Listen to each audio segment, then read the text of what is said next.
On today's episode of Could Be Wrong, Tully Corcoran joins us to discuss why Lance Leipold's been able to do something that none of the four previous coaches have been able to, the golden era of KU basketball shenanigans, and we will play a little game of KU what ifs. We'll also do a little hello Twitter world, shout out the Show It All gang.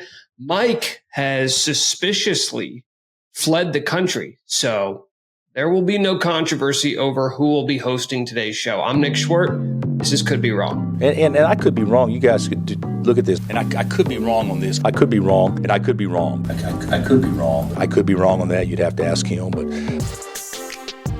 KU beats Nevada 31-24 in week 3. They move to 3-0 for the second consecutive season. I want to start with just a simple question. When is the last time you were disappointed in a Kansas football win? All right, think about that for a second. When is the last time you were disappointed in a Kansas football win? It's probably longer than you think. Imagine how far you've come as a program where now we come away from wins saying, okay, kind of thought you'd win by more there. Was kind of hoping for a blowout. When's the last time you were able to say that as a KU football fan? Really, it's more about how deep into the muck you were to where now we're disappointed in wins. It feels like a celebration of growth that we can even have this discussion. It felt like KU was sort of sleepwalking against Nevada in that game in Reno on Saturday night. And they still won. Sleepwalking used to mean that you got dog walked if you were playing on the road. It used to mean you were dog walked if you were playing the second worst team in the Big 12. Seriously, when is the last time? I want to legitimately know, when is the last time you could be disappointed in a Kansas football loss? I'm just going to go through the years. You had 6 wins last year. Nobody complained about any of those because it was the best season we had seen in the previous 12 years. The year before, Lance Leipold's first year, 2 wins, so it's really tough to complain about any of those because that was coming on the heels of a 0-win season the last year of David Beatty. So 0 wins in 2020. That takes care of that. I don't think there were any bad wins during the David Beatty era because you just felt fortunate to win at all. Like any win with David Beatty as your head coach by default should be categorized as a good win because you get to tell people, yeah, did you see what happened? Yeah, David Beatty was coaching our football team and they won a game. Charlie White's era didn't last very long, but I mean, it was apparent almost immediately that was not going to work out. So I'm not sure that we can count any of those 6 wins that he has as the Kansas head coach as bad. There was a 34-28 win over Southeast Missouri State to start the 2014 season, but I'm sure people weren't exactly fired up about that. I don't know that that's exactly going to be the game I'm going to point to here to make my point. But, you got to realize, too, those were the only games on the schedule going into a season that you felt good about winning, that you would look at and circle on the calendar and say, okay, we should win at least that one. So if that's the case, how can I point to that and say bad win? It was the only win you felt good that you were going to get. I thought that I would find a bad win during the Turner Gill era, but it was harder than you might think because you maybe still thought you were a decent program the first year after Mangino left or so. Then you immediately, game 1, year 1 of Turner Gill, you lose 6-3 to North Dakota State. Little did we know what was going to be in store over the next decade. I think you go to year 2, Turner Gill, you beat Georgia Tech in week 2, shout out Jordan Webb, you lost to Southern Miss the next week, you came back and blew out New Mexico State in week 4. The only other win you had that season was Colorado, which ended up getting Dan Hawkins, their head coach, fired. So I don't think you can count any of those either. So really, you probably have to go all the way back to Mark Mangino, maybe week 5 of 2009 versus Iowa State. And I think at this point, this exercise has done its job. It has been 14 years since Kansas has had a bad win, since fans were walking out of a stadium or talking on Monday and saying, what was wrong with the Hawks? They only won by 7. What was up with KU this weekend? I really thought they were going to win by more. And I think that really illustrates how far KU's come as a program. Now we get to judge and analyze and overreact just like every other fan base gets to do. Kansas had an ugly win, but it was a win, and now it's time to move on to the next. So we can overreact and say that Nevada sucks and KU should have demolished them, but how many other fan bases are saying that exact same thing this week? I mean, Texas was tied with Wyoming going into the fourth quarter. K-State lost to Mizzou, a game they absolutely should have won. Iowa lost to Ohio. Cincinnati lost to Miami, the bad one. Oklahoma State got absolutely baptized by South Alabama in Stillwater. And look around the rest of college football.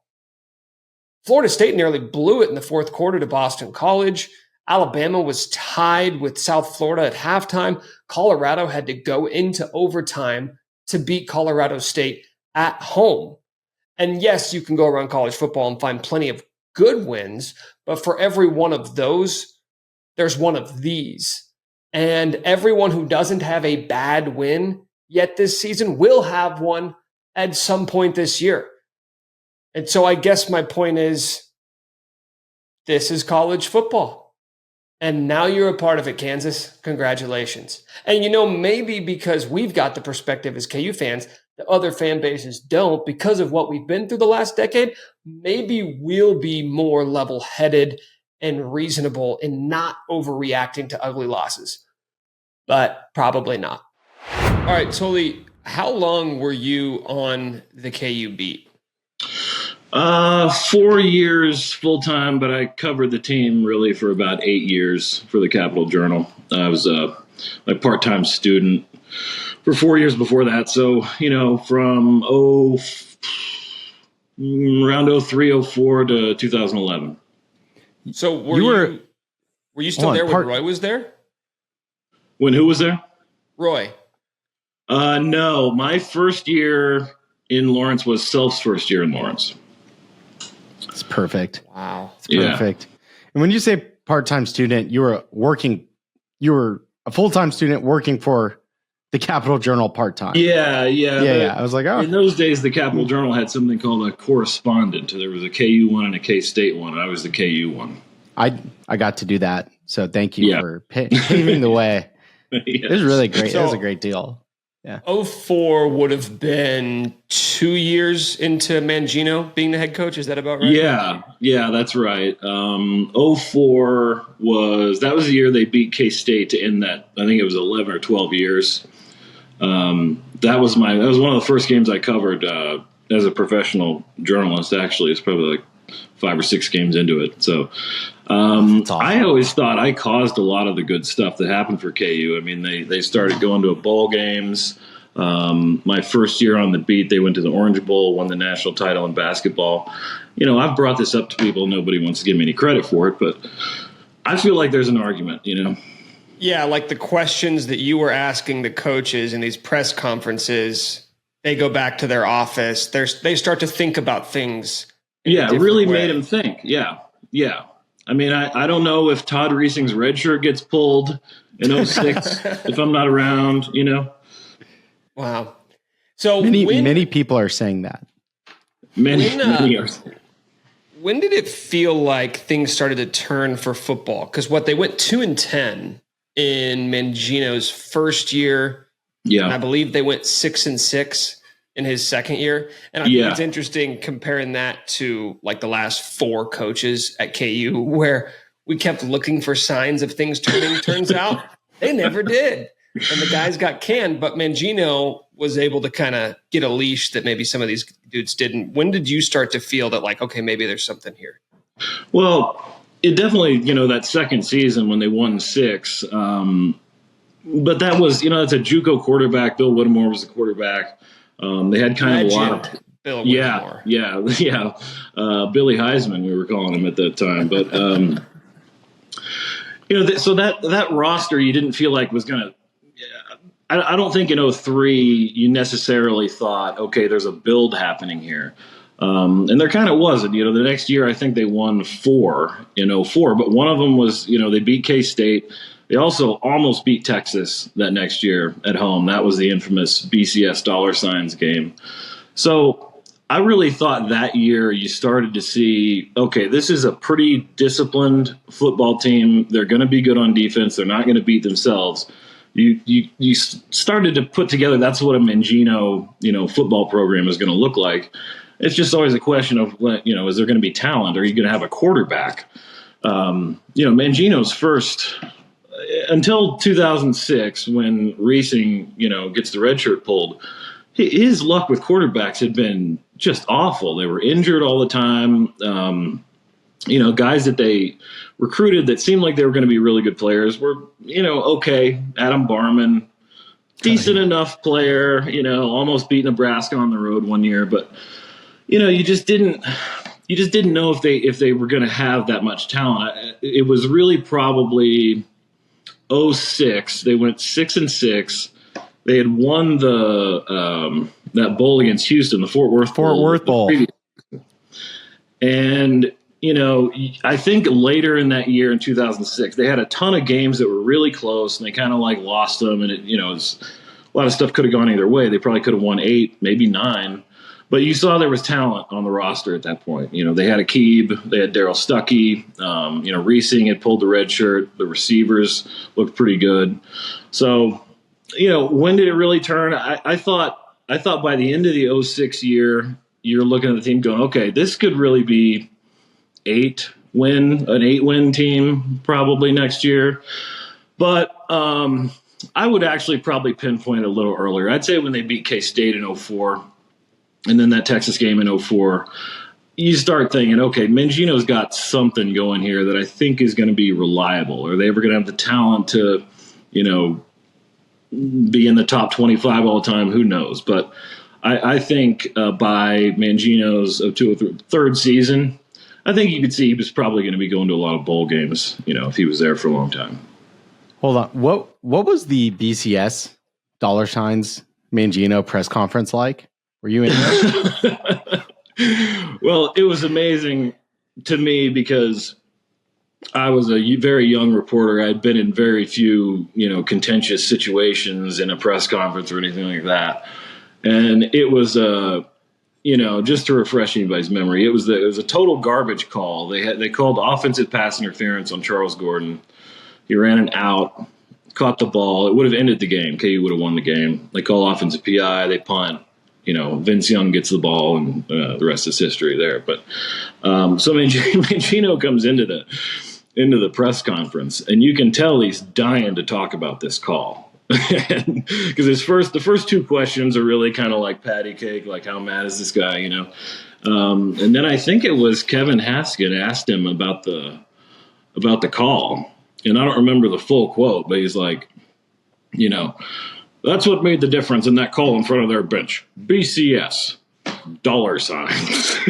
And, you know what that was. It's a really good impression. Didn't you see that? You all know what that was or something. Yeah, that call in front of their bench, you know what that was, And he's trying to get somebody in the press to say it. I believe somebody else kept trying to move off of it, and then he kept trying to come back to it. Yeah. And one of the more underrated parts of that press conference is the fact that he can't get the microphone on the podium to stay up. So he keeps, and it's like somebody like a dad trying to chew out his kids, but the dog keeps jumping up on him, and it just totally ruins the momentum that he has going when he keeps trying to bring the microphone up. That's so good. Did you know right away? Was it oh, that's going to be a thing? Yeah. Yeah. He pretty much knew instantly, all right, that's going to be a big story. And it was the whole thing just made me feel nervous. I'm 21 years old sitting in there, and I'm crazy. Wow, this he's going off. There was kind of this icy air in the room. Everybody, I think, was a little nervous. You knew he was going to get fined. I think he even said something about it, I don't care. They can fine me. I'm sticking up for my team or something. And then we go ask Lou Perkins, the athletic director, and he sticks up for Mangino. He's like, yeah, he's all good here. I think he said they might even pay his fine for him or something. But that was weirdly enough. I think that was probably one of the biggest moments in Mangino's first few years there because the program kind of became his at that point. I think the players really bought into him in that moment, and they I guess they didn't have a great year the next season, but they were going up from that moment on. It was kind of a different program. You kind of got the feeling like, because Mangino said, he's like, I'm not going to let us get pushed around because we're not the big spenders in the league. I think the fans and the players and everybody kind of got behind him in that moment. Yeah, because I do think the players took on that sort of identity, chip on the shoulder, because most of those guys were either Kansas kids or like 2-star guys from Texas or California who got passed over by the in-state schools where they came from. And I do feel like that was maybe a moment of establishing an identity for what Kansas football was going to be under Mangino in a really weird way. And I don't think he probably had that intention when he went on that rant. Yeah. But it did feel like that sort of moment that we all look back on and say, like, okay, that was kind of one of the defining moments of Mangino's time at Kansas. Yeah. Mm-hmm. Yeah. There's a reason we're talking about it. I mean, what about like what you're seeing now with KU football? I mean, does it feel like some of the things you remember feeling or seeing in that Mangino era? Is that fair to say? Yeah. Yeah, I would say so. I mean, the thing is, it seems like with football, or at least with Kansas football, in my experience, if it's not happening by the second year, it's not happening. It's because the things that are terrible when KU is terrible in football is like there's no discipline, there's penalties, they're snapping the ball out of bounds. It's just chaos. And so anytime a coach can come in there and like rein in the chaos, you go, oh, okay, there's something happening here. This guy seems like he has a clue. Yeah, and so, I mean, it's a good the point. Beatty era, what you're talking about is the David Beatty era. Yeah. Like that's everything you just said was happening on a weekly basis under David Beatty. The Cozart kneel instead of a spike? No, Yeah. It was Cozart, right? Yeah. Like, oh my God. That is a perfect example. It's a really good point of like, do they need to call timeouts to start drives sometimes? Like that was happening in the bait. Like they would trot out and not be able to get a playoff. Yeah. Or it would be third, or they would be lined up to go for it on fourth down. Call a timeout, bring on the punt unit. Yeah, every time. Every time. Oh, good. We called the timeout to punt. This is awesome. This is great. Yeah. So, Lance, I thought very early on showed that it wasn't going to be a bunch of that kind of nonsense happening. And then, same thing with Mangino. You go, where's the talent going to come from? And I feel like Lance has recruited better than Mangino ever did in terms of star rankings and that kind of stuff. I could be wrong, but I feel like that's been a little bit better. Mangino's program was amazing at developing players, and they would bring guys in at certain positions, figure out, okay, this guy's really an offensive tackle instead of a tight end. This is a cornerback, not a running back. And they were awesome at that stuff, which I think Mangino kind of derived from working for Bill Snyder. Yeah. But, I look at KU now under Lance. I think they have as much talent as – I don't know. I don't know if they have as much talent as the Orange Bowl team, but maybe. I don't think it's I think they're kind of right there. So it has a lot of similarities to me. It's weird, though, because I look at the best players from that Orange Bowl team, and you go Todd Reesing, Aqib Talib. I mean, if you want to get into like Anthony Collins, who went on to get drafted. Yeah, Chris Harris. I'm basically just going off guys who played in the NFL. Darryl Stuckey. Yeah. None of those dudes were like blue chip recruits or even 4-star guys. Like most of those guys were 2 or 3-star recruits. And this team, even though I agree with you, there is more talent. The best players, like sort of the bedrock of this current group of Kansas team, kind of follows that same script. Where like Jalen Daniels, 2-star kid out of Lawndale, who was going to go to who's going to go to what? Middle Tennessee State, right? I think so, his yeah. other option. Yeah. And then now he's, preseason Big 12 player of the year in the Big 12. It is interesting in that regard where there is more talent, but when you look at the players who are sort of like the non-negotiables for Kansas being as good as they are right now, it's all unheralded dudes out of high school. In what regard? Yeah, Sorry, I just can't resist.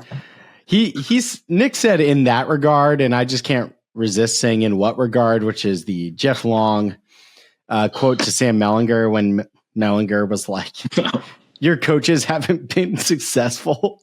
Your coaching hours, and he goes, in what regard? And what did Sam say? You know what, Tully? I think I remember your tweet after that press conference. It was so perfect because I think you said, it's shocking to me that Jeff Long said in what regard, but was not prepared for Sam to actually respond to that.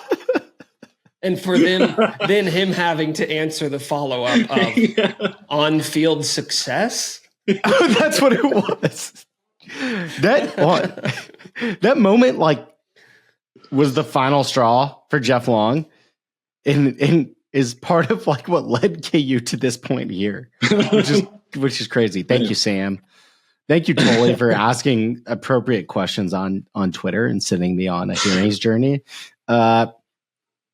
We can get to that later. It's fun seeing KU football in the spot where it is now and considering everything that you've seen. To me, it feels a little bit different than the Mangino era. And I'm sorry, I'm going back to this, but I think because of realignment, NIL, there's this idea or belief that maybe KU can just spend its way there. I think in the past it was you got to win first and then spend. So I think we're seeing a little bit of the opposite now. Yeah, I think they need to spend on Lance Leipold as soon as possible. Yeah. I mean, give that guy whatever it's going to take. The stadium thing, that's great, whatever. Please pay the man. Where's he at right now in terms of how competitive is his salary? I looked up his contract this week. By the way, I was just curious. I was looking up his buyout. He just got a new deal this offseason. He's getting about $5 million a year. He's getting a good contract. Is that top half of the Big 12? I would assume, but I can check. And while I'm checking, also they paid his offensive coordinator, Andy Kotelnicki. They gave him a 7-year deal, which is unheard of for an offensive coordinator. That is a really unique contract that they gave the OC. So Lance got what he asked for this offseason. I'm ready to say pay him again. Lance it goes Gundy, Venables, Sark, Leipold. He's over Kleiman. So he's fourth in the conference. I mean, that's pretty good. Let me ask you guys this. Are you entertaining the idea that Lance Leipold could be here for the long haul, whatever that means? If that means you get to keep him, what's he in, year 3? If you think there's any chance he stays at Kansas for a decade? I think so. That's pretty unheard of in college football in general. I think, Mike, we talked about this in the first episode. 16 coaches right now have been at their current school for 10 years. Which is more than I think it's possible mainly because of just Lance's overall career trajectory. I don't know how old he is exactly, but he's a little older than most guys who are kind of making the big leaps in their career. That tends to happen a little earlier. The coaches always seem like they're pretty committed to the school, so that doesn't make that doesn't mean a whole lot. But he does seem like he's pretty into it there. I think he would love the idea of building something over a decade. Now, if somebody offers you $10 million, though, he's going to double your salary or something, you're going to do that. But I think it's a pretty realistic possibility if KU can just come up with enough money to where, he didn't feel like he's getting screwed by the contract and taken advantage of or something. I don't see why not, as long as he's winning and, not having phone sex with anybody, I guess, in the athletic department. I think he's probably okay. Not making any co-eds feel uncomfortable. I believe that was the exact quote from Les Miles. Yeah. Like, you'd probably know better than I would. No, that's what I recall. Lance is 59. Yeah. He's got some Bill Snyder to him in that he's not a rah-rah guy, go work the fans. He cares about that stuff. He cares about the program, but like, he's pretty detailed. He's a little boring, would be, I think, early in his time, a little uncomfortable speaking to the crowd. I remember might have been the spring game, like the microphone wasn't working and he really was agitated by this. Like, it's just, I don't know that it feels like a good fit. Like, yeah, the Mangino microphone stuff, like it's very possible. And maybe that's us being optimistic, but the two jobs that, I think he would generally leave for, Wisconsin and Nebraska, just came open. So KU fans should continue to wish all the success in the world to those two schools, at least for a while, until he gets a bit. Yeah, Nebraska's off to a great start this year. So yeah, they are. Yeah, so it's not their fault. Good on that one. It's totally their fault. You got disaster. Luke Fickell at Wisconsin, who, like, it's not hard to imagine that he has success there and is there for a long time. But I was just about to ask that, like, what kind of school could you see hiring a 60-year-old coach? And, like, I would go ahead and rule out pretty much every SEC program. I'm sure we could find some exceptions there. But I just don't, this is going to be a really stupid analysis, but I don't really think Lance Leipold has SEC vibes, right? Like, he's a program builder. Everywhere he's went, he has been a program builder. Like, I can't really see him going to Arkansas or Mississippi State and trying to do that thing. And also, like, I had a buddy who ran into Lance Leipold. I think it was in Memphis or something this offseason. And they went up and said, like, hey, coach, what's up? And he was so shocked that someone came up to him in a different city and noticed him. And he said that. And that he is said that awesome. He's like, this is so weird. I've never really, like, had anybody, like, notice me in public when I'm on vacation. Like, I think he was just there hanging out with his wife.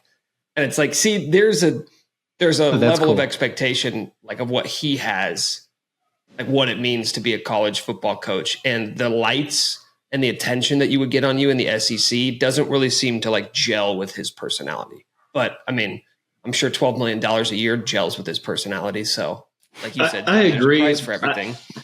I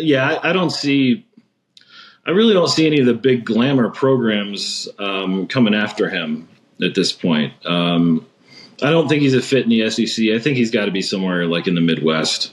It's Midwest. I don't know. Sometimes people, I think, overlook that factor a bit. The cultural fit. Also, there's just so much that goes into recruiting where, there's different kinds of players in the South than there are in Texas, than there are in, the upper Midwest, than there are on the West Coast. It's just different kind of, you got to kind of understand the different genetics involved in these different areas to really recruit successfully. Yep. And then you gotta coach to fit that. I think, I think Wisconsin, Nebraska, those would be great fits for Lance. And if that job comes open in the next few years and Lance is still having success, I think that's probably a pretty big concern for KU. I'd imagine that's that's like the ultimate dream if you're like a Midwest guy, to go into Nebraska and resurrect that program. That'd be pretty hard to top. So, that's probably the one program, maybe Wisconsin, where you go, I could see him taking that. But, Otherwise, it's a lot of. Reminds me of Bill Snyder in some ways. Snyder, I think, in that whole time at K-State, I don't know if he interviewed for the UCLA job, but that kind of got far down the road one of those years. And I think a similar deal. It's like Bill Snyder in LA. Does that really make a lot of sense? Obviously it didn't make that much sense to him. He stayed at K-State and, pretty much became, I don't know, one of the best 5 college football coaches ever. So, I don't know if Lance is that good of a coach. Maybe he is, maybe he's not. I don't know. But I think there's something similar there. I don't see Lance just, taking the next job that pays him a little more money. Yeah. What about I guess I want to compare him or talk about Snyder a little bit or K-State. Why do you think, do you have any thoughts on either why Snyder stayed, why he was so successful there, in how it's overshadowed KU, and then kind of get into KU, K-State, that whole situation? I think he was so successful there because he's a fucking maniac. He's a crazy man. He's yeah. It's the only kind of guy that could be successful there is somebody who, I heard a story that was in the early 90s. They went to Japan to play, I don't know, some Pac-10 team. And the teams were on the same flight over to Japan. Yes. And Snyder made sure to arrange it so that his players were on the side where the sunlight wouldn't be shining in. And he instructed the flight crew to not serve his players tubs of butter with their meal, but just the little pads. He didn't want them getting too fat on the flight over to Japan. So this is the kind of stuff that's what it takes. Required. Yes, that's what it takes. There's a reason Mangino put up trees around the practice facility. Yeah, exactly. I think he did that because when he was working for Bill, he was probably spying on KU's practices from the hill. I think Lance has a level of paranoia that might fit with that Mangino or Snyder-esque idea. Nick, I do think, well, I do think too that there is a level of dedication to the job that you either have or you don't. And Bill Snyder, this was 5 years ago, right before he retired for good, where he gave a quote about they said what's your favorite restaurant or what's your favorite place to eat out in Manhattan? And he said Taco Bell, because he's usually in the office until 11 o'clock at night. And he said, my wife's cooking isn't open until 11 o'clock, but Taco Bell is. The dude grinded and was obsessive over continuing to keep that thing rolling. And this is already after they had decades of success. And it seems like it's sort of unspoken, oh, duh, you have to be committed to the job. But I think we overestimate how many guys who are in this profession are actually committed to that level versus, I don't know, KU's last 4 head coaches before Lance Leipold. Yeah. I was there for Turner Gill's first couple of years, and I remember noticing, when you drive by the football facility at night, you go by there at 7, 8 o'clock at night, all the lights are off. Doesn't look like there's anybody in there. You're like, wow, okay. Very different. I don't know how much of this I want to divulge, but show it. My first year covering KU professionally, and I think it was it would have been 2 or 3 years in, but it was the first year of David Beatty. And I had just gotten back to Lawrence, and this would have had to been, I don't know, late summer, early fall of 2015. And I went to a bar in Lawrence, used to be called Jet Lag. Now it's called our bar. I guess I'm just going to tell all the details here. And I saw David Beatty. We may end up cutting this. I don't know. I saw David Beatty piss drunk at the bar, with a former player, and I was leaving the bar, and the former player was kind of standing him up. And I'm telling my friends, like, hey, that's KU's new coach. Nobody knew who he was because this guy was not a big name coming out of Texas A&M. And he had to hold David Beatty up against the wall outside of the bar because he couldn't stand up. He was so wasted. And I looked at David Beatty, and his head's kind of standing down here like this. And the player was kind of holding him up against the bar. He's like, you're good, man. You're good. Like, you with me? Like, you okay? And I looked, and I was walking to my car, and I said, well, this isn't going to work out. I don't know anything about this guy. I don't know anything about his coaching acumen, but I can tell you right now, this image right here of the head coach. Are you serious? Of the most profitable athletic program at your school is so drunk he can't even stand up. Yeah, I was like, this isn't going to go well. And turns out he got like 2.5 more years after that, but I knew the whole time. Will not sleep. You guys are journalists. Is that slanderous? Am I allowed to say that? Tully. If it's true, it's not slanderous. Yeah. Oh, it's okay. It's true. He's a public figure. He's also very litigious, though, so that's why I was kind of hesitant about it. I don't think that's his fault, for the record. He was forced into being litigious. Like, back to K-State, how important is it for KU to, as you have said before, conquer Cat Hill? Well, they have to do that because I think it's pretty unclear and pretty unlikely that both of those schools can be good at football at the same time. That just seems like that's going to be tough. I mean, possible. Maybe it can overlap for a few years, but it's a small state. You need to win those recruiting battles in the state as much as you can. It's also, obviously you play them every year.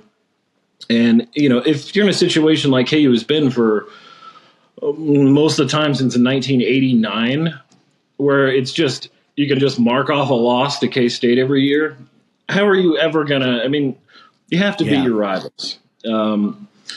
So I think that's going to be a pretty good battle here for the next few years because, Chris Kleiman's a pretty good coach. Lance Leipold's a pretty good coach. Two good teams this year. I think they're both pretty good this year. Yeah. Yeah, they are. That's going to be a really physical game, I think, at the end of the year when they play each other. But, you look at it, since 1989, K-State has always had the better coach, except for 3 years when Ron Prince was the coach, and KU beat him every time. So, who has the That'll better do it. Shout out Ron Prince. Who has the better coach now? I don't know. It's kind of yet to be seen. But I think that's kind of what's going to determine really what happens with those two programs over the next, let's say 5 to 10 years. What's wild about K-State's success is it's not that they've always won the in-state battles. It's that they'll go after Kansas kids, at least over the last 10 years. They're going after Kansas kids that KU's not even calling. Mm-hmm. Yep. I brought this up to you, Mike, last week. Cooper Beebe, who's starting guard for K-State, was, I think, a 2-star kid from the KC area. I think he went to Piper. And now he's back-to-back all Big 12. He's a projected first-round pick. This guy was not a blue-chip recruit. He was not one of the best in-state players. But K-State has maintained these relationships with these schools throughout the state of Kansas. Yes. The KU hasn't, because whether it was Charlie Weiss, David Beatty, Les Miles, they didn't give a shit about recruiting Kansas because they thought they had the ability to go get better players from Texas or Louisiana or Oklahoma. And turns out, guys, they didn't. So not only were they not getting the KU kid or the Kansas kids, they weren't getting good players from out of the state either. And I think that's such a tough hill to climb because when you have that relationship that's nurtured over decades, how does one coach come in and flip that? Yeah, that's a big challenge. Because that's been 30 years, and I do think, the Plainville assassin is kind of big in that regard, Jared Casey. Just in the sense that, like, that's just a really cool story, small town Kansas kid. It's like the kind of story that normally you'd see at K-State. Some kind of like doughy, tight end that doesn't look like he belongs on the field and becomes this kind of heroic player is such a K-State story. It's like this small town thing. And so what that translates into for KU, I don't know. But those are the kinds of things because when you get kids from in the state, they're just more committed. They're more connected to the program. It means a little more. Their families are closer to them.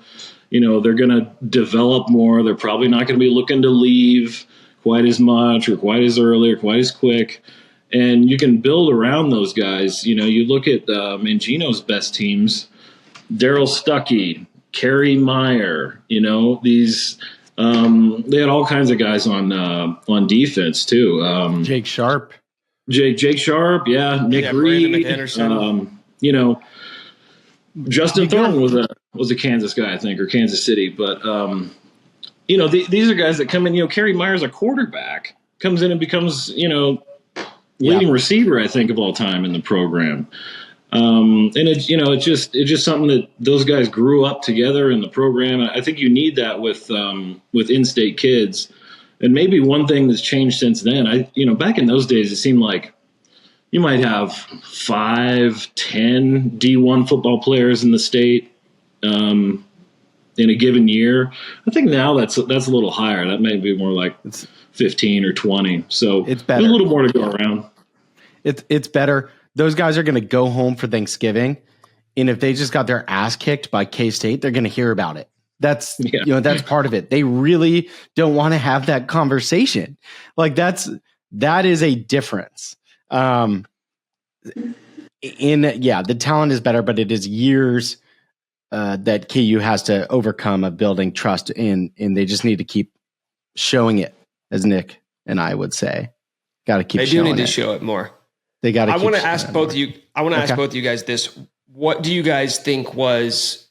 Like when you look back at the years of ineptitude between Mark Mangino and Lance Leipold, what is like the defining moment that you look back on? Like if you're describing what Kansas football has been like for 12 years, what is the anecdote or the moment that you are describing to somebody else?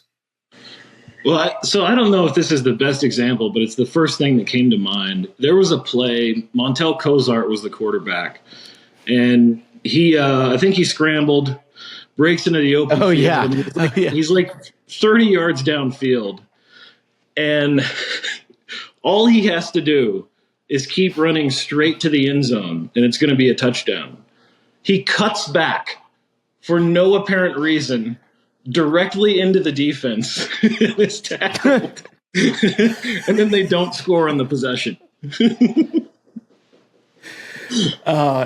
Yeah, that's a good one. See, okay, so Mike, do you have one? Because I have one if you need more time to think. Mine's just going to be Charlie Weiss calling the team a pile of crap.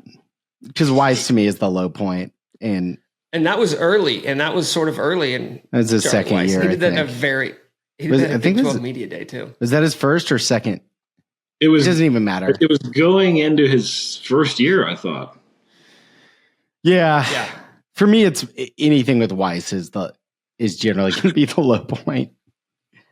I talked to somebody about 2 years ago that was covering KU, and that person told me that Charlie Weiss would still text them after, like, the Sunday morning after KU had lost games, and it would just say some iteration of, "Is that one still my fault?" Like years after he was no longer the coach of Kansas, was still hurt about the fact that everybody blamed everything on him. So KU would get, their ass whooped 55-10. He'd say, "Is that one still on me? Is that still my fault?" So Mike, you're Charlie Weiss more ammunition. I'm pissed. I heard a story, where basically someone, NFL player who was a Notre Dame guy and on the board there, found out KU was hiring Charlie Weiss and like knew someone important at KU and called them and or expressed in a panic state, do not do this.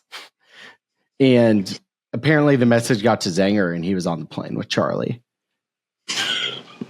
Oops, too late. Oops. Yeah. Buck, so the one that comes to mind for me, I can't argue with you if you say that Charlie Weiss was the low point, but I do feel like the David Beatty era gave us more examples of like, hey, this is really bad than any other coaching staff. And it was the game KU had lost to Iowa State. They'd lost by a lot. I think it was still like a 3-score game. The Frozen? Carter Stanley. Okay. Carter Stanley had come in and he had looked good. And I think that was the year where they were kind of shifting between Cozart, Ryan Willis, and Stanley. And they had not figured out who the quarterback was going to be. And Stanley comes in and plays really well. He threw for like 250 yards and like 3 touchdowns. It was the best quarterback performance that KU had had in like 8 years. And afterwards, I think it was Jesse Newell asked him about like, what did you see from the quarterback? Did Carter show you something that maybe he's your guy? And David Beatty's response was, "You're not going to bait me into that right now, brother." As we see a cameo from Tully's daughter. "You're not going to bait me into that right now, brother." He said, "We're not talking about the quarterback anymore, so no more questions about that." Like he was just handed a golden egg from this third string quarterback. You're like, hey, we may have finally solved this situation. And his response is, "You're not going to bait me into that, brother." The most important thing, like the one thing to write about, always, quarterback. Yeah. Like we're not doing all anybody cares about. Yeah. Yeah. And even like the fringe fans, that's the only thing that's going to get them to show up to games is if they're like, well, at least our quarterback's okay. Yeah, this third stringer really showed something. Let's give him a chance. No.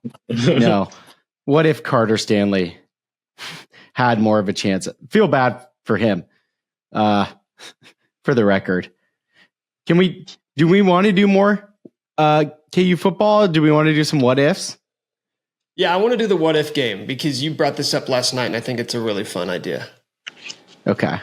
Tully inspired this with his first what if in a text as we started talking about. So yeah, what is your first what if to kick this off? Yes. So I was wondering, I saw a picture the other day of the Iowa State fan, Mel Weatherwax, which I think everybody will remember as the guy who attempted to confront Bill Self after that game where, wasn't Elijah Johnson did a dunk at the end? Then he got mad? Yes. That was so the same game where Fred Hoiberg's son was crying in the stands. Yes. So I was wondering if Weatherwax now, he was stopped. Among other people, his wife grabbed a hold of him and stopped him.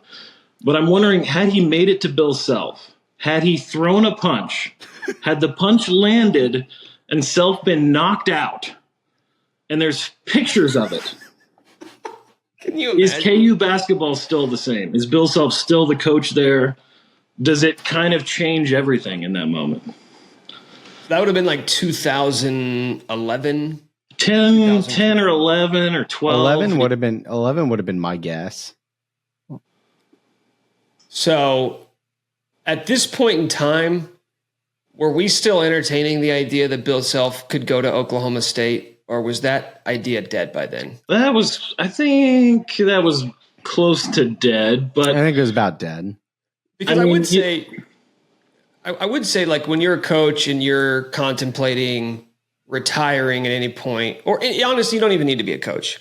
If in any profession there is the chance and you have to entertain the idea that like I could get knocked out, like I could be unconscious from doing this job, that's going to weigh into your decisions of like whether or not I want to keep doing this, right?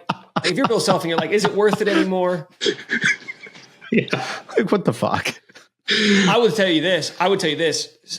Today, September of 2023, if 12 years ago Bill Self would have gotten knocked out on the court after a win, I do not think he is still the head coach at Kansas, and I can't really give you my justification for it, but I don't think he is still coaching Kansas. Well, yeah, I mean, you figure like, okay, is Andrew Wiggins going to sign with a guy who got knocked out by an Iowa State fan? I don't know.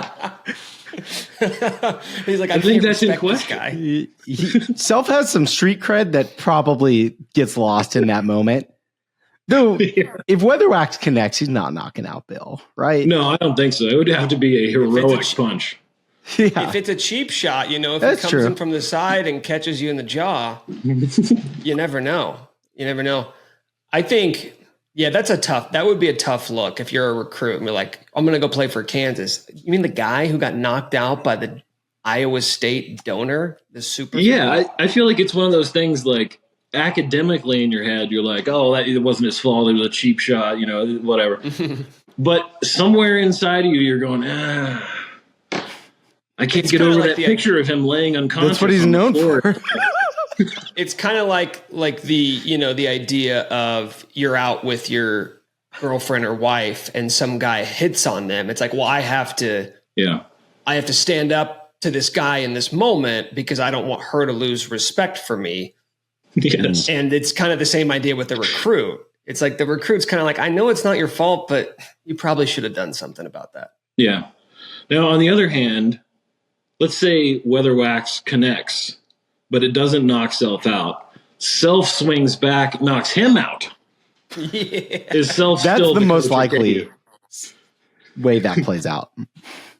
Does KU have another title? Is really I think the question. I mean, imagine Maybe that year. Imagine if you're a player, Yeah. and you see like our coach just knocked out a fan who ran. We got one badass head coach. Like, you know what? I haven't loved this guy. He's not playing me enough. Don't love the system. Not getting enough touches. But I earned a new level of respect for that guy. Yeah. Yeah. I think they get a title in the 2010s as a result. Like the team rallies around it. Yeah. you need a story.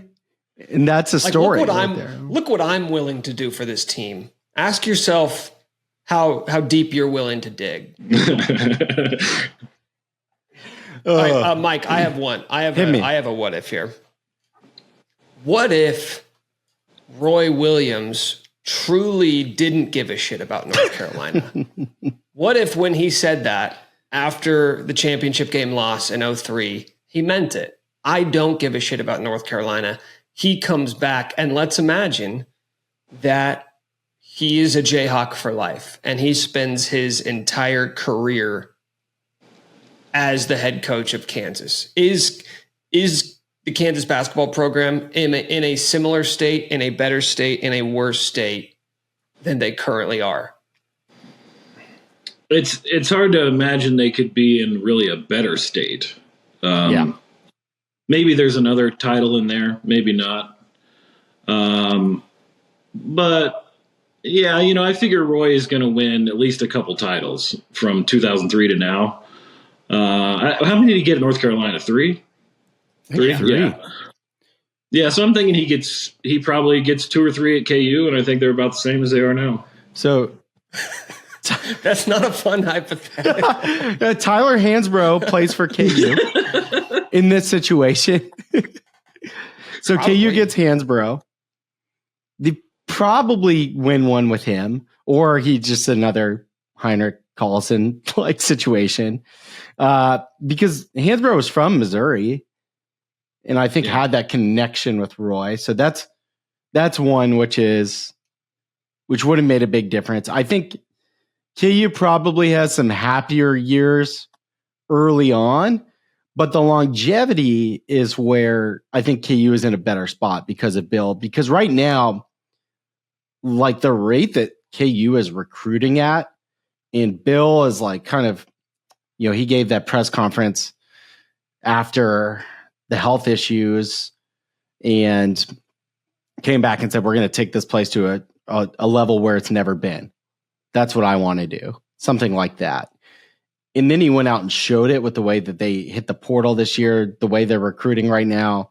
Like KU is still kind of on the up and up. He's got a chance to kind of own this thing for a couple of years.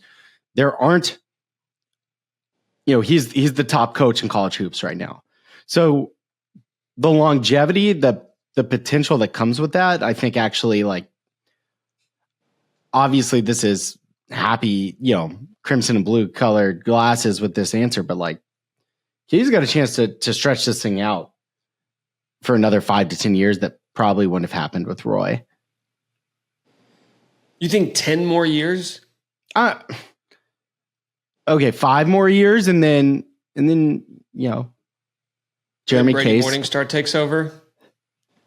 Can you imagine? Morningstar. It's Morningstar's job. I mean, like, has Roy's tree really been that good? Like, you're kind of caught up in that. I think KU ends up, like, they've got a chance to grab another title or two with Bill. Yeah. So I have another what if that pertains to this. Not to jump ahead of you, Mike, but it's on topic. So, Bill Self interviewed with Missouri in 2003 or in 1999. This is good. So if Bill Self is hired by Missouri in 99, he still could be a candidate for KU in 2003, but I'm going to say probably not. Now, I looked up I found a Gary Bedore story from 2003 when Roy left, and these were the other candidates that he was saying. Tom Crean, Mark Turgeon, who was at Wichita State then, Mark Few, Gonzaga, Mike Bray, who was at Notre Dame, and John Calipari, who was at Memphis. What do you think happens in this scenario in 2003 if Bill Self is not available because he's at Missouri? And then what happens with the KU-Missouri rivalry with Bill Self as that coach? By the way, I remember this coaching search, and in the Topeka Capital Journal, like the front page, it was like a collage of 8 different giant photos of all these coaching candidates, and they're all guys that you just mentioned. And I remember, I think Mark Fox, who was at like Nevada at the time. Yeah, he's a Kansas, and that's probably why he was on there. Mm-hmm. I don't know who was number 2 behind Bill Self in that coaching hire. Do we have any idea? You might say Turgeon because he's a Jayhawk, but I bet it was Tom Crean. That would have sucked. Because they had just come off the Final Four with Marquette and Dwayne Wade. Would it have sucked that bad? Yeah. Because with all these guys, they benefit from the resources of the school that they're at. Yeah, so if Bill Self goes to Missouri, I don't think Missouri becomes a basketball powerhouse, right? So if you get Tom Crean or Mark Few, whoever, I imagine they're having a decent amount of success. I can't entertain an idea that one of those guys comes in here and completely fails at Lawrence. I think Missouri ends up being pretty damn good. Look at what he did at Illinois. Recruiting Chicago and St. Louis there would probably have worked out pretty well. I think Missouri would have made that most elusive Final Four by now. And Brandon Rush probably goes to Missouri in this scenario. Yeah. So Tom Crean to me would be a difficult thing for KU. I think it seems nuts. I would love to go, maybe it'll be like a hearing story, go try to figure out who was second in that search. There's going to be some revisionist history though. Yeah, for sure. I love the idea of somehow Calipari and Self are facing off awesome twice a year in the Big 12. It'd be in Kansas, Missouri. It'd be great. That would be fun. That would really fun. Mm-hmm. All right, Mike, what's your what if? Well, I've got a few. The similar one is what if Brandon Rush didn't tear his knee in the illegal game or whatever the draft worked out? Really? I had that one as well. So Brandon Rush isn't on the 08 team because he came back as a result of that, right? So they don't win the title in 08, right? That's safe to say. Yeah. I think the real rabbit hole to go down is, does Bill Self last at Kansas? I remember him saying, and Tully, you were covering the team, so you'll have more insight on it if this is real. But when Steph Curry missed a shot against Davidson, at one point somewhere along the way, he said, I was thinking I get to keep my job. When he like collapsed on the sideline there, like, was the heat really on like that? Not in a kind of spoken way. It wasn't like a hot seat situation. I don't think he would have been fired if they lost to Davidson. But if he loses to Davidson and then the next year they have another, I think they lost to Michigan State the next year, maybe, or something like that. But yeah, the seat would have been hot after that, no question about it. Because they had the two, the Bucknell and Bradley. They lost to UCLA in that Elite Eight. And there was really this feeling, especially after the Roy years where Roy could never quite do it. There was just this feeling like, what is going on? He's never going to be able to get past the stupid Elite Eight thing. I think it would have put a lot of pressure on him going into the next season, which was going to be, sort of a rebuilding year. They were losing most of their core guys. So you start over with Sharon and those guys. Maybe you get a senior year out of Chalmers, like. Yeah. Cool. Probably, actually. Yeah. A couple, I think, in Shady, Durrell left too early. Yeah. But you know what? I'm so weird about this kind of stuff where I'm like, okay, well, if KU doesn't win the title in 08, maybe they get one between 2008 and 2018 or 2020. So like the part of me is just kind of like the butterfly effect of it is like, what else changes? What other players do you get? Who stays? How does it change Bill Self's coaching philosophy? Right. Does he alter things along the way? So like, I'm convinced that if they wouldn't have won the title in 08, they would have got one at some point in the next decade that followed. In retrospect, it is ridiculous. It's very unlikely that he didn't win between 8 and 22. Like, it's really surprising. And how many times did they have the best team in the country? 2010 for sure. Like 11 too. That Morris Twins year. 2011 was another good one. 2016 or 17 with Frank and Devontae, and then you had Josh Jackson. Like, there were some teams. That team was awesome. They had 2020. They had Joel Embiid and Andrew Wiggins on the same team and didn't win the title. They didn't. No, Embiid got hurt that year. That's one of my what ifs. It's like, what if Embiid played in that tournament?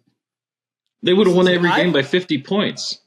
He was like that was such a weird year though, because their regular season they lose as many games. They lost 10 games, which I think is still the most that Bill Self's ever lost in a season at Kansas. Yet, because of what Joel Embiid has done since then, there's kind of this idea that like, oh, he would have just came alive in the tournament. But that was not like a banner year for Kansas basketball prior to him getting injured. No, but Embiid was pretty odd. Like, he really was cranking this thing up. But it took him about a month. Yeah. Yeah. It seemed like around January he became awesome. Yeah. Okay, I want to. Do you have another one? No, Mike? no. I want to ask. Okay, Tully, you were on the beat. You said for almost a decade. I'm curious if you were to write a book, if it was like a niche book, right? Not just about the Bill Self era, but like for a specific season or a specific set of players. What would the book, like this niche Kansas basketball book, be about if you got to pick your topic? Oh, I mean, definitely the what years was this? The group with Tyshawn, the Morris twins, Thomas Robinson, Mario Little, Brady, Tyrell, Sharon. That was a wild group of guys. Those guys were they were hilarious. They were intimidating. They were sometimes out of control. It was also kind of early in like the social media era. So, there were times like I broke a story or two just off of like Tyshawn would put something on Facebook. Like, oh, I broke my thumb throwing a punch. Like, oh, okay. Oh, Tyshawn on Twitter during his playing days was amazing. So you want to get into it? Yeah. Yeah, I mean that group of guys was. There was the situation with Mario Little where he wouldn't beat up that baseball player. There was a fight with the football team and the basketball team on Wesco Beach. I mean, That day, I still remember the front page of the Kansan, and it was the entire because the whole basketball team ended up showing up. Even guys like Connor Tehan, which I always thought was funny. Like they had that picture of all those guys up on Wesco Beach, like kind of like standing around what's going on. And I see like Connor Tehan in the background. I'm like, he doesn't want to be there. I don't know him, but there's no way he wants to be in this situation. That was such an insane, like 16 months of Kansas basketball where they were basically beefing over girls. Yeah. And the fact that KU football was like kind of a bunch because this was the Turner Gill era and they were sort of not the most disciplined bunch either. That was it was before that. Gino. It was Gino. Yeah, it was Gino's last. It was like either 08 or 09 when that happened. And so Gino was still there. The football team was still kind of like, good possibly. And they were getting the girls now. And that was a big problem for the basketball team. And they also shared, at the time, basketball and football did not have individual training staffs. And when KU football was good, they started getting preferential treatment. And that really pissed off the basketball team. Because they were all down at like by the Birds Union, that little that athletic area that connects the two. Yeah. They both had to go there for getting treatment. And the basketball team was used to just always getting sort of first right of refusal. And then that kind of changed under Mangino. Tully, like with the fight, do you remember how you were told, like, or how you found out about it? Did you have to go cover it? Were you on like, yeah, take us behind the scenes. It happened in the middle of in the middle of a day. I feel like it might have been in the morning. I don't remember how I heard about it. I think there was like something on a scanner to start with. Not that I was listening to a police scanner, but I think that's kind of how the info first got out. Or maybe it might have been fog.net. There was something like that was like, like whispers of some kind of fight on campus. And, your first thought is, yeah, okay, it's probably bullshit, like whatever, And then you find out like there's football players being thrown down the stairs. There's like it's like an all-out brawl. That's so wild. So I went up to campus for some reason. I go up to Wesco Beach, I guess, to see if there's any blood on the ground or anything. Try to piece together what happened, and I don't. Talk to a few students. I think the next day, both programs had some weird press conference. I remember like Cole Aldrich and Sharon and somebody else, maybe Tyshawn, were like standing next to each other in a trio with Bill Self there, like to address the media about this. It's a very strange scenario. Just crazy. I remember I think you can still find it on YouTube. There is a news hit from one of the local channels. And Bill Self, if I remember correctly, was on a recruiting trip.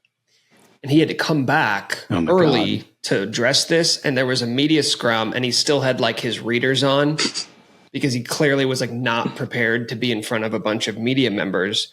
And he's giving like these quotes of, he's obviously frustrated and stuff. Meanwhile, like this is in the actual, I'm going to see if I can find it. This is in the actual news hit. Thomas Robinson, Travis Relaford, and I think Tyshawn Taylor are doing a fashion show in Kansas City. And they're showing the B-roll of them walking down the runway. And then they intertwine that with interviews. And these guys are actually giving, and like Travis Relaford's like, yeah, we got to be smarter about this. It was such like a moment in time when I'm watching this. I'm like, this would never happen. Like none of what I'm seeing right now could ever happen today. Yep. Where they're doing interviews while doing a fashion show while their coach just got back into town and is ripping them for getting into a fight with the football team. It's so hilarious. It is crazy in retrospect. Like when when you were on the beat, I mean, you talked about Tyshawn on Facebook and tweeting or whatever. Like, there's two, like, I guess, do you remember when like Twitter, you were right there when Twitter became a thing, and it was really weirdly like big for KU basketball. I don't totally know why, but do you remember like the beat changing in any way, or your early thoughts of this might be pretty cool before we all figured out that like Twitter was like a poison flower? It was really fun at the start there. I think I probably started my account in 2008 or 9 or something, but it was great initially because everybody who was on Twitter, and this included people that are players at, basketball players at places like Kansas, kind of treated it like anything that happens on here doesn't really count, or it's somehow like nobody's going to see it, or, and Doesn't count. I remember some, Oops. I think it was Jayhawk Talk he would look at like the tweets that players liked, which was harder to do back then. There was like more steps to it. And, it's all these like, pictures of girls and stuff on there, but like, it didn't seem like anybody knew. Nobody had the expectation like, oh, I could somehow get in trouble for something that happens on Twitter. And all of us in the press, I looked at it the same way. Like, we were sort of like assholes on there. Like not in like we're just so like making jokes, making fun of the players, making fun of stuff. At one point it sort of, I think it went a little too far. Chris Tyson had to come in and be like, guys, come on, let's tone it down a little bit here. These, but it was. Do you know what you said, or what was being said? Do you know what? Oh, I can't remember. There was one year where it was just like Brady and me and some of these other guys on Twitter were just, I think maybe Jeff Withey was getting made fun of for something in that instance, but so it started to change, and then also the access was I think a little different back then. I don't know how they do it now exactly, but you could talk to a player one-on-one every game almost if you wanted to. Wow. You could get them in a room if you made a request and, sit there for an hour. I think the press was a little more kind of connected to the program, and just everyone was like less worried and uptight back then when it came to Twitter, especially. By the way, there's still a coach on KU staff who hasn't figured out that other people can see his likes. So I'll let you guys go and figure that one out for yourself, but it's pretty remarkable that nobody has pulled him aside and said, hey man, like, it's still happening. Liking these pics of like as of this week, porn stars. Yeah. Like, no, like actively still going on. And clearly nobody has told him to stop doing that.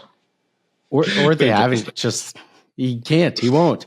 I don't know. No, I won't stop. So quit asking.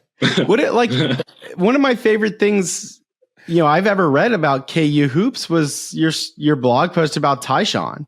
It really felt like you got to know him at the time, and we can link it for people who don't know what I'm talking about. But you wrote a really like thoughtful story about what it was like watching Tyshawn Taylor play.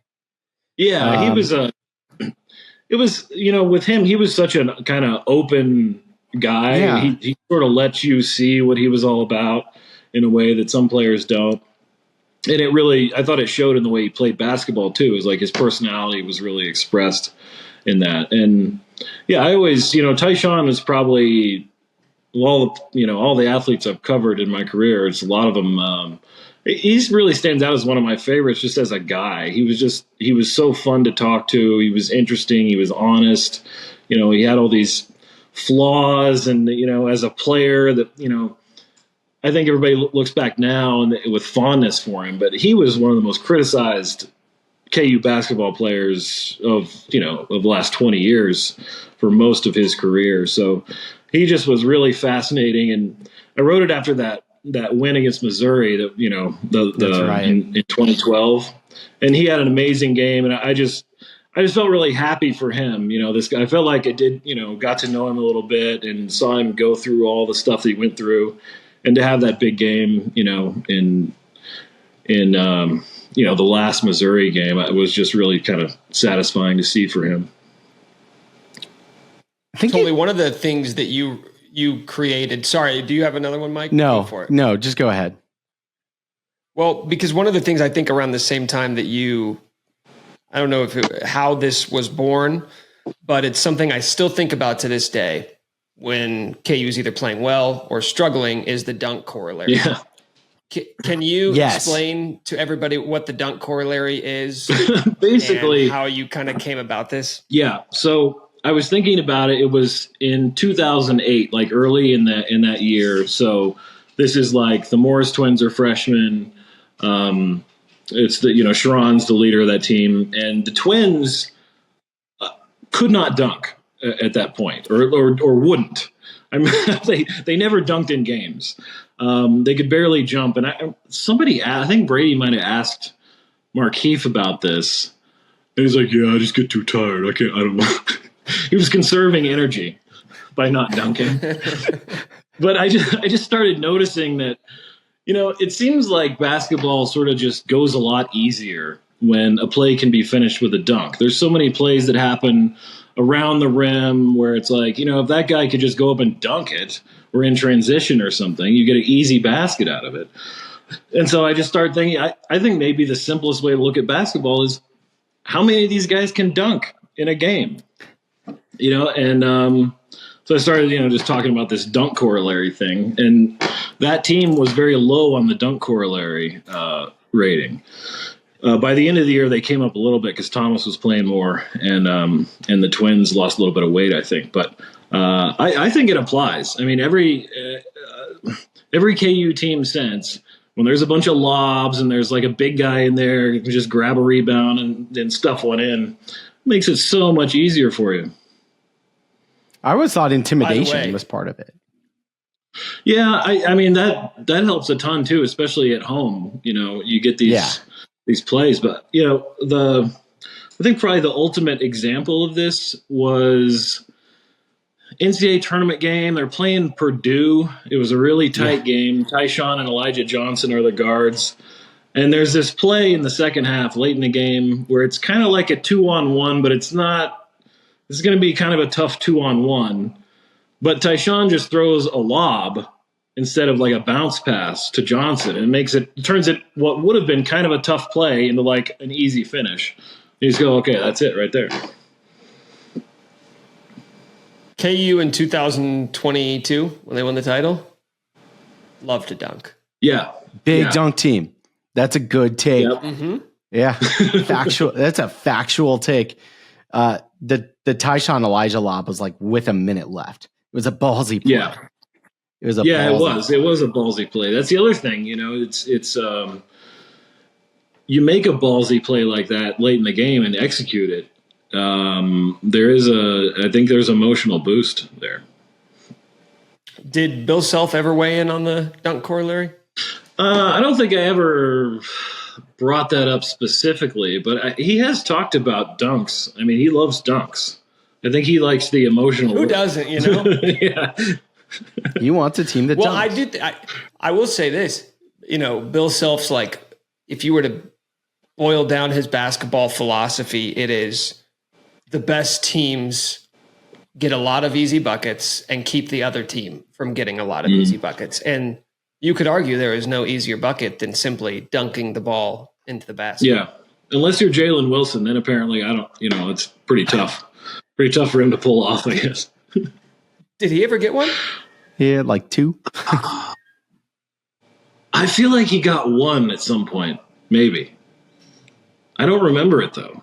He had a couple dunks, but Brady Morningstar got a dunk, right? Tyrell did. I don't know if Brady ever did. Tyrell got a dunk. Yeah. Tyrell got one.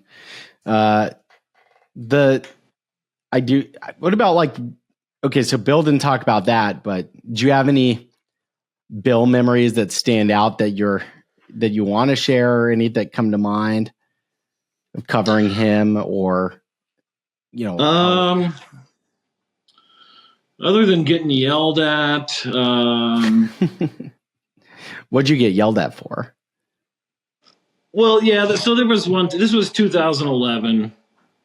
I won't tell the whole story because I don't know, but it was 2011.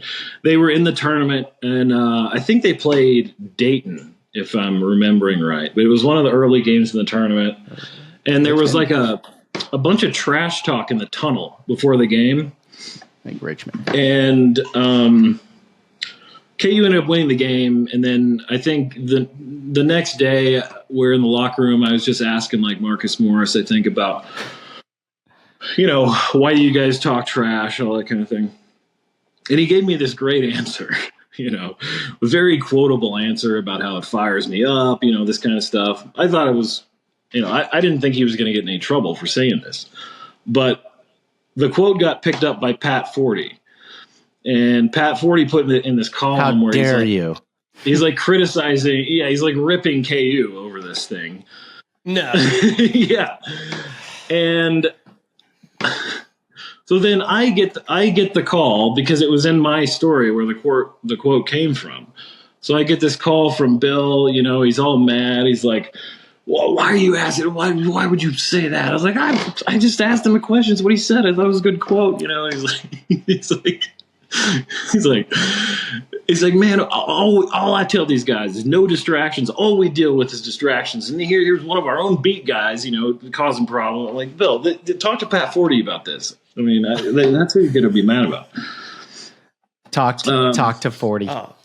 No, there was that. That sounds right. Yeah, that was so. That would happen every now and then. Not very often though. Bill was really good to deal with. He'd call you and talk to you about stuff if you wanted to. He was stressed out, and they were just about to lose to VCU, which none of us knew at the time. But he also had a funny one. It had to be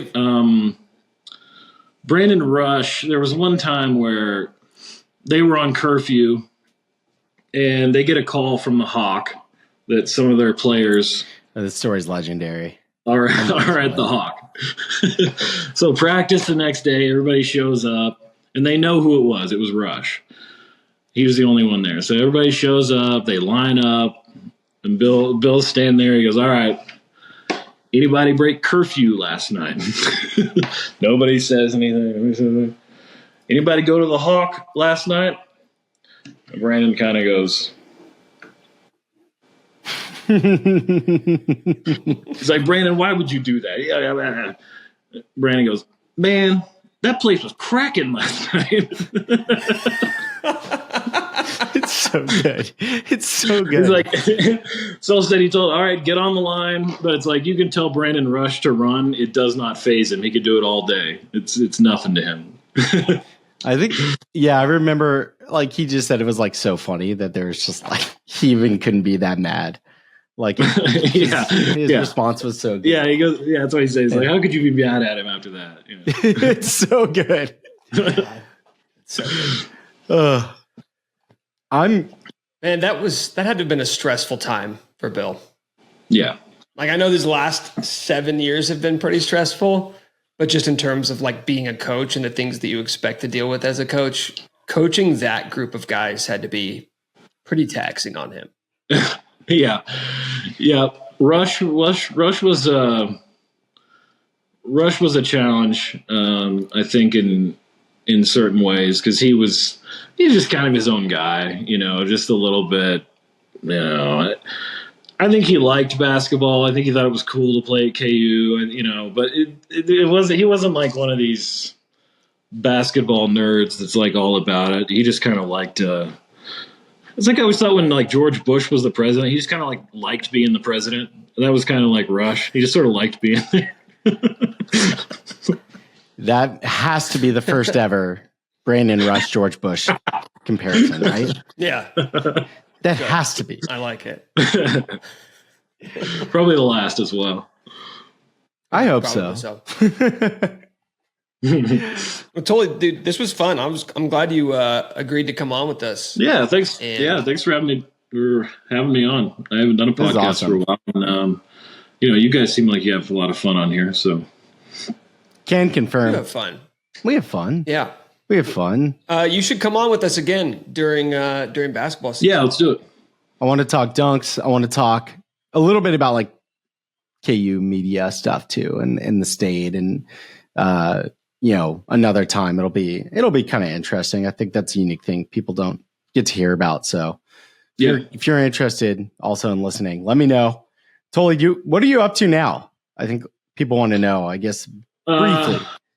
I work in entertainment, make art, movies, stuff like this. I'm kind of mainly a writer, but done some editing, a little bit of stuff on camera as well. So, Did you show it? I graduated from journalism to something a little more, lucrative. So yeah. That tends to happen.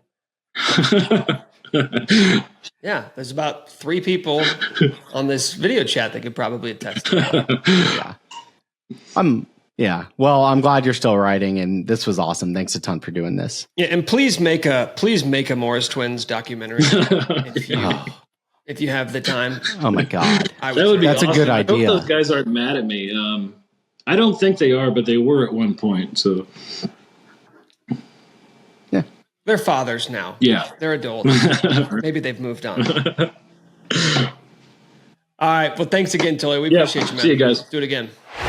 All right. Hello, Twitter world. If you want to be a part of the show, you can send us a video or audio file on Twitter at Could Be Wrong Pod. You can also use the link, I think it's in our bio still, to fill out a form, send us a video, send us an audio, send us your takes, your predictions, whatever it is, your questions for us, and you can be a part of the show.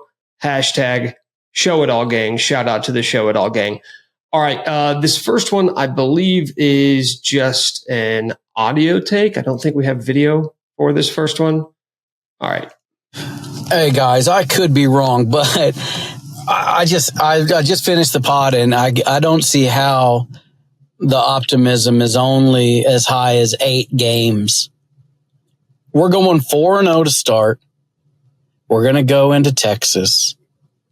We're going to play a good Texas team who's looking ahead to Oklahoma. And here's the twist. We're going to show it. We're going to show a lot of it. All the hits. We're not going to pull anything back. 4 quarters of the Kotelnicki offense. And barring a miracle, let's say somehow Texas beats us. Oklahoma's defensive coordinator is so focused on the old Baylor Art Briles. He's not ready for this offense. We can take down Oklahoma. Texas Tech, they can't keep up with us points wise. We're going to end up getting 9 wins.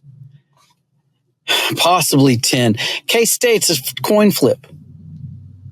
I say our bowl win could be our 10th win, maybe 11th. Let's show some pride. All right. Thank you for the submission. I believe that was from Zach. Are we ready to just lock KU in at 4-0? Because this is going to be maybe the toughest test of the season. Now, if you look at the spread for BYU, it would actually tell you that KU is supposed to win by more. Actually, I want to get a live spread here. And I'm sorry that I didn't have this pulled up ahead because the number's been moving a lot. I think it started at 6.5. And then by Monday morning, it was trending up towards double digits. So I want to see how much movement we have in the line here, because I was a little bit surprised by how big that spread was. I was expecting it to be closer to like a pick'em or a field goal. Yeah, it's up to 9.5 for Kansas, which is, again, I just think it's a little surprising. Now, maybe Kansas will kind of impose their will, but BYU's look pretty solid, and they maybe don't have the same schedule that KU has. But, last week going on the road and winning at Arkansas, I mean, that's a significant win. So this is kind of a gotta have it game, even though I think it's going to be a pretty good matchup. You really need this if your sights are set on going 8-4, because this is probably as much of a coin flip game as we're going to get in Big 12 play this year. Now, it does help that it's at home. And I also think that it helps that you kind of looked a little shaky last week against Nevada. Like the fact that you didn't play your best game, you felt like you should have won by more. I'm sure that's giving this coaching staff a lot of coachable moments. And then, yeah, you've got that game against Texas, which maybe you feel a little bit better about after watching Texas kind of struggle against Wyoming last week. Well, I mean, it took them 3 quarters. They ended up winning by 21, but it was tied going into the 4th quarter. I don't know. I don't know about Texas and Oklahoma this year, man. I mean, Oklahoma is just throttling teams right now. They haven't played the toughest of schedules, but I don't know. I'm a little bit scared about those 2 teams, because while I do think Kansas has the offense to score against anybody, because that's the one thing, like we said this going into the Illinois game, Illinois had a really good defense last year. We sort of wondered how the Kansas offense was going to look against, a high caliber defense, but in college football or football in general, the offense is always going to have the advantage over the defense. Like if you have a perfect offensive game, there's nothing a defense can do to stop you, but vice versa, that's not exactly the case. If you have a perfect defensive game, if you're just going up against a high-powered offense, like they're going to win that battle. So there's part of me that just says, I don't really care what teams do defensively. Kansas is going to be able to score because you have a dynamic quarterback. You have a great play caller. And now all of a sudden you have a running game sort of to match the passing game. Last year, early in the season, even when Jalen Daniels was looking like a Heisman candidate, Kansas was 5-0. The running backs weren't playing consistently.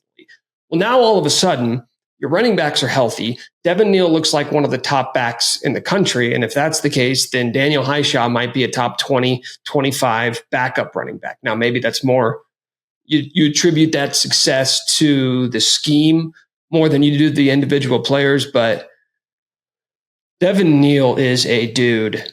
And all of a sudden, this offense is playing very complementary and they're multiple. And I'm excited to see over these next 2 games versus BYU and versus Texas, how this offense stacks up. I think KU's averaging 37 points a game. Can that hold up for the course of the season? Because if it is, if you can just get marginally better on offense than you were a season ago and marginally better on defense, is that enough to take you from 6-7 to 8-4, and then whatever you end up doing in a bowl game? So, love the submission. Thank you, Zach. Shout out the Show It All gang. I think this next one is actually a repeat. I think we have another video from Eli, and look at that. We've actually got video this time. Let's see if we can get this video playing. Hello, Twitter world. I'm back. I'm showing it all today. It might be a little bit easier to guess hashtag where's Eli, but get your guesses in while you still can. Let's be blunt. Last night was the worst game we've played under Lance Leipold in a long time. Last night under Lance Leipold was the most undisciplined game we've played in a long time. Last night under Lance Leipold was the unluckiest game we've played in a long time. But I don't expect that to continue. We're never as bad as you think we might be, but we're never as good as you think we might be. So while you may be pumping the brakes on 10-2 Big 12 championship type season, don't be pumping the brakes on this team going 7-5 or 8-4. This team's going to improve. This team's going to come out focused, ready to play against BYU next Saturday. I'm taking the Hawks. I love them. 3-0 on to 4-0. Rock chalk. I want to just first commend Eli for being concise. I mean, I don't know if you scripted that or if you had to do multiple takes, but that's what we want to see. That's what we want to see from the Show It All gang. Get in, get out, know what you want to say. And that's going to be the new sort of benchmark for what we want to see from the Show It All gang. People seem to be confident. Again, it goes back to sort of the open, which is that the way that we are evaluating and assessing Kansas football right now is so different than what we're used to. It feels like we're an actual college football program where we get to do the same things that other fan bases are, which is overreact to bad losses, which is get kind of carried away for expectations, that you're going into these games expecting to win. KU is 9.5 point favorites versus a 3-0 BYU program. Like, what world are we living in right now? This Kansas football team. I still think Mike's not here. Again, suspicious, fleeing the country with everything that's going on in his life. So maybe he can clarify that when he's back. I don't know if he'll be back next week. We may do 2 episodes without Mike. But if we're doing the updated final record prediction, I've been sticking with 8-4 all season long. I want to pull up the Kansas football schedule because I'm not a big fan of like doing the game by game predictions because generally speaking, like just pick a number, like pick a final record. That's usually a better exercise than like going game by game and telling me which ones you're going to lose. But as I look at the schedule, you got BYU this week, away at Texas in week 5. And then you've got 2 games against UCF and Oklahoma State. And I wonder what that line for UCF is going to be because they're sneaky good. I don't know. Is UCF being good? Is that sneaky anymore? I mean, they've had a winning record for 6 straight seasons, and they're already 3-0 again this year with Gus Malzahn. That's a really good offense. It's a really good offense. They're averaging 40 points a game. They're giving up 12 per game. Now, they've played Kent State and Villanova. Like they won by 2 at Boise State, but the other 2 games were absolute beatdowns. Villanova, it's a non-major program. Kent State, MAC team, won that game by 50. So they play at Kansas State this week and then Baylor. So maybe we'll learn a little bit more about UCF. But I mean, again, Oklahoma State got dog walked at home by South Alabama. That might be one of the 3 or 4 worst teams in the Big 12. So even if we were to assume that Texas is going to be a loss, and maybe you're not willing to do that quite yet, but if you beat BYU, you go to 4-0, 4-1. If you can win those 2 games, home versus UCF and away at Oklahoma State before homecoming against Oklahoma in late October, you're going to feel really good about where this team's at. If you can start this season 6-1, even assuming you're going to lose to Texas, let's assume you're going to lose to Oklahoma. Iowa State just lost to Ohio this weekend.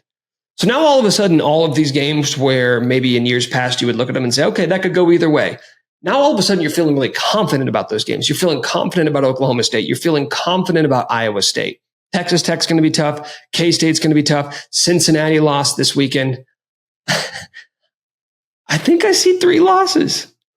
I think I see 3 losses on this schedule. I'm going to do it. I am adjusting my final, even after, this is so weird, even after an ugly win against Nevada, I feel better about KU's season outlook. And it's less about KU and it's more about the rest of the Big 12. It's the beauty about losing or winning ugly. We can get on KU for winning ugly. How about the teams that just straight up lost? Don't judge in vacuums. You judge based off what everybody else, because we can talk about where Kansas has been and judging them based off past history. But I think the more useful exercise is judging them based off the teams they're going to have to play, judging them based off every other team in the Big 12 or every other team in the country. KU may have had a rough win, but a lot of teams just had bad losses. K-State shouldn't have lost to Mizzou. Iowa State shouldn't have lost to Ohio. I don't know if you thought Oklahoma State should have lost to South Alabama. They shouldn't have lost in the manner that they did. I mean, that was an absolute beatdown. Who's the big bad wolf in the Big 12 other than Texas and Oklahoma? K-State's going to be favored against Kansas, I would assume. They just lost to a Missouri team that they shouldn't have lost to. So I am officially changing my prediction here in week 4 of the college football season. I'm going with 9-3. And if they win against BYU this weekend, I'm not saying I'm going to change my prediction to 10-2 next week, but I'm not saying I'm not, right? That could be on the table. Officially, I am on the 9-3 train, which at that point you would say Kansas is going to be at least in the conversation to play in the Big 12 title game. I don't think it's going to happen, but they'll be in the conversation. Exciting time to be a Kansas football fan. Shout out the Show It All gang. Again, send us your submissions. Be a part of Hello Twitter World. And check us out if you want to see us actually show it all, or in this case, just me showing it all. Go subscribe to our YouTube page. Thanks for listening. We'll be back again next week with another episode. Peace out. Have a good week. Talk to you next time.